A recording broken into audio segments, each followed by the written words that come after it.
سورۃ طٰہٰ میں انہی کی بابت فرمایا، تم دونوں یہاں سے اکٹھے نیچے اتر جاؤ، تم میں سے بعض کے دشمن ہوں گے۔ سورۃ طٰہٰ میں دونوں سے مراد آدم علیہ السلام اور ابلیس ہے۔ حوا علیہ السلام آدم علیہ السلام کی تابع ہو کر اور سانپ شیطان کے تابع ہو کر اس حکم کے مخاطب ہیں۔ علماء اکرام کا اس مسئلے میں بھی اختلاف ہے کہ آدم علیہ السلام جنت میں کتنا عرصہ رہے۔ حضرت ابو ہریرہ رضی اللہ تعالیٰ عنہ بیان فرماتے ہیں کہ نبی کریم صلی اللہ علیہ وآلہ وسلم نے فرمایا، آدم علیہ السلام کو جمعے کے دن پیدا کیا گیا اور اسی دن انہیں جنت میں داخل کیا گیا اور اسی دن نکالا گیا۔ اگر مذکورہ بالا حدیث کا یہ مطلب لیا جائے کہ جس دن ان کو پیدا کیا گیا اسی دن انہیں نکالا گیا، سمجھا جائے کہ جنت کے ایک دن سے مراد موجودہ دنوں جیسی مدت ہے، تو نتیجہ یہ ہوگا کہ وہ دنیا کے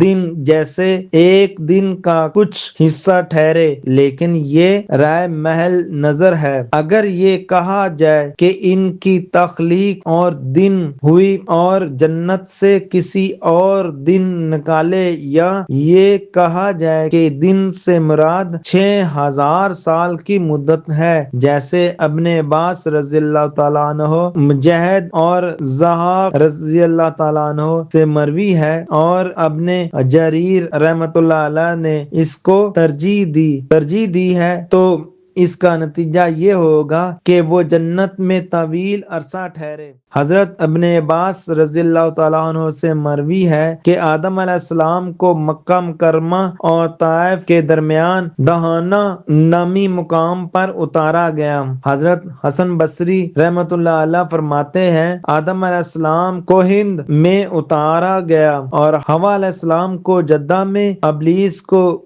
بصرہ سے چند میل دور دستمیان نامی جگہ میں، اور سانپ کو اصفہان میں اتارا گیا۔ جبکہ حضرت ابن عمر رضی اللہ تعالیٰ عنہ فرماتے ہیں، آدم علیہ السلام کو صفا پہاڑی اور حوا علیہ السلام کو مروہ پہاڑی پر اتارا گیا۔ حضرت ابو موسیٰ اشعری رضی اللہ تعالیٰ عنہ سے روایت ہے کہ انہوں نے فرمایا، جب اللہ تعالیٰ نے آدم علیہ السلام کو جنت سے زمین پر اتارا تو آپ کو ہر چیز بنانا سکھایا اور جنت کے کچھ پھل عطا فرمائے، تمہارے یہ زمینی پھل جنت کے پھلوں میں سے ہیں، فرق یہ ہے کہ ان میں تبدیلی آتی ہے، خراب بھی ہو جاتے ہیں، اور ان میں تبدیلی نہیں آتی۔ حضرت عبداللہ بن عباس رضی اللہ تعالیٰ عنہ سے روایت ہے کہ آدم علیہ السلام نے زمین پر سب سے پہلے جو کھانا کھایا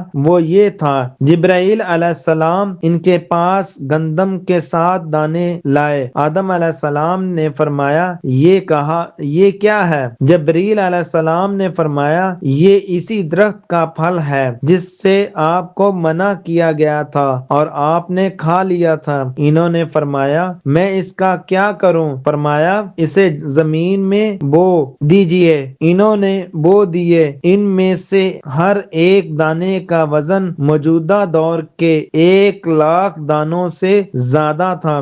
وہ اگ آئے، وقت آنے پر انہیں کاٹا، گاہا، بھوس سے دانے الگ کیے گئے، پھر انہیں پیسا اور گوندا، پھر اس آٹے کی روٹی پکائی، پھر کھائی۔ اس طرح انہیں بہت محنت اور مشقت کے بعد کھانا ملا۔ اس آیات مبارکہ میں اس کی طرف اشارہ ہے۔ ایسا ہرگز نہیں ہونا چاہیے کہ وہ شیطان تمہیں جنت سے نکلوا دے، پھر تمہیں سخت مشقت برداشت کرنی پڑے۔ سورۃ طٰہٰ۔ حضرت آدم علیہ السلام کی توبہ۔ اللہ تعالیٰ نے جب انہیں جنت اور راحت و سکون والی جگہ سے نکال کر مشقت اور محنت والی زندگی مہیا کی تو انہیں اپنی غلطی کا احساس ہوا اور وہ اللہ تعالیٰ کی طرف متوجہ ہوئے، جس کا ذکر اللہ تعالیٰ نے قرآن مجید میں یوں فرمایا ہے۔ ترجمہ: کیا میں نے تم کو اس درخت کے پاس جانے سے منع نہیں کیا تھا اور جیتا نہیں دیا تھا کہ شیطان تمہارا کھلم کھلا دشمن ہے؟ دونوں عرض کرنے لگے کہ پروردگار، ہم نے اپنی جانوں پر ظلم کیا، اور اگر تو ہمیں نہیں بخشے گا اور ہم پر رحم نہیں کرے گا تو ہم تباہ ہو جائیں گے۔ سورۃ الاعراف۔ حضرت آدم علیہ السلام نے یہ کلمات اللہ تعالیٰ سے ہی سیکھے تھے، جیسا کہ قرآن مجید میں اس کی وضاحت ہے۔ پھر آدم نے اپنے پروردگار سے کچھ کلمات سیکھے۔ سورۃ البقرہ۔ ان الفاظ میں اپنی غلطی کا اعتراف ہے، اللہ تعالیٰ کی طرف توجہ ہے، اس کے سامنے عجز و نیاز اور تعظیل کا اظہار ہے، اور اس مشکل گھڑی میں اللہ تعالیٰ کی طرف محتاجی اور اقرار ہے۔ آدم علیہ السلام کی اولاد میں سے جس شخص کو یہ راز سمجھ میں آ گیا، اس کی دنیا بھی سنور جائے گی اور آخرت بھی۔ پھر آدم علیہ السلام نے اپنے پروردگار سے کچھ کلمات سیکھے۔ سورۃ البقرہ۔ ان الفاظ میں اپنی غلطی کا اعتراف ہے، اللہ کی طرف توجہ ہے، اس کے سامنے عاجز و نیاز اور تعظیل کا اظہار ہے، اور اس مشکل گھڑی میں اللہ تعالیٰ کی طرف محتاجی کا اقرار ہے۔ آدم علیہ السلام کی اولاد میں سے جس شخص کو یہ راز سمجھ میں آ گیا، اس کی دنیا بھی سنور جائے گی اور آخرت بھی۔